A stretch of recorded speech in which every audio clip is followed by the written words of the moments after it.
আসসালামু আলাইকুম, আশা করছি সকলেই ভালো আছেন। আমি তো শামীম শাহ আপনাদের সঙ্গে সবসময় কথা বলি। সো আজকে আমাদের অনেক ভালো লাগার একজন গেস্টকে নিয়ে উপস্থিত হয়েছে আজকে ডিনারে। সো স্যারের সঙ্গে কথা বলবো। শুরুতেই স্যার কেমন আছেন আপনি? হ্যাঁ, ভালো আছি। আজকে কি ফার্স্ট টাইম আসা হয়েছে না আগেও আসা হয়েছিল? আজকে ফার্স্ট টাইম ছিল। কোথা থেকে এসেছেন? আমি তো ডিএইচএস। মিরপুর ডিওএইচএস থেকে এসেছে স্যার। তো অনেক অনেক ধন্যবাদ আসবার জন্য। আর এসে তো ভালো লাগছে। হ্যাঁ, ভালোই লাগছে। আচ্ছা, আপনি অনেক খাবার ট্রাই করেছেন, হয়তো বুফেতে যেহেতু এসেছি অনেক খাবারই ট্রাই করব। সো আপনার কাছে কোন খাবারটা সব থেকে বেশি ভালো লেগেছে?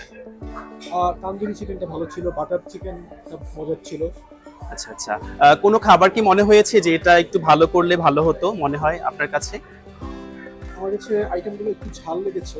একটু স্পাইস। হ্যাঁ, স্পাইসি লেভেলটা একটু কম হলে মনে হয় বেটার। আচ্ছা আচ্ছা, থ্যাংক ইউ সো মাচ। তো স্যার আজকে আমাদেরকে অনেক সুন্দর সুন্দর রিভিউ দিয়েছে এবং স্যার একটু বলেছে আমাদেরকে, একটা নোট আমরা রেখেছি যে একটু স্পাইসিটা একটু কমানোর জন্য। সো আমরা অবশ্যই এটা চেষ্টা করব। Thank you so much sir, আপনাকে আবারও আসবার জন্য আমন্ত্রণ জানাচ্ছি। আমাদের ক্যাফেটেরিয়ার সঙ্গেই থাকবেন। ওয়েলকাম। Okay, thank you.